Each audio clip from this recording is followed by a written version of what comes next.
YSR Congress party నుంచి తన రాజ్యసభ సభ్యత్వానికి రాజీనామా చేసి వ్యవసాయం చేసుకుంటానంటూ వెళ్ళిపోయినటువంటి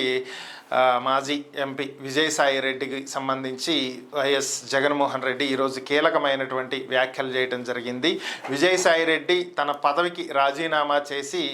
చంద్రబాబుకి లొంగిపోయారని, అటువంటి వ్యక్తి చేసేటువంటి వ్యాఖ్యలకు ప్రాధాన్యత ఇవ్వాల్సినటువంటి అవసరం లేదని చెప్పి ఆయన వ్యాఖ్యానించడం జరిగింది. ఇంకా 3.5 సంవత్సరాలు ఆయనకి పదవీకాలం ఉన్నప్పటికీ కూడా విజయసాయిరెడ్డి రాజీనామా చేశారని, తన పదవీకాలం పూర్తయిన తర్వాత మరలా ఆయన్ని రాజ్యసభకు పంపటానికి వైసీపీకి ఉన్నటువంటి ఎమ్మెల్యేల సంఖ్య సరిపోదు, ఆ బలం సరిపోదు అని చెప్పి ఆయనకు కూడా తెలుసని, అందుకనే ఈ నిర్ణయం తీసుకున్నారని, చంద్రబాబుకి లొంగిపోయి చంద్రబాబు చెప్పిందల్లా చేస్తున్నారని, ఇలా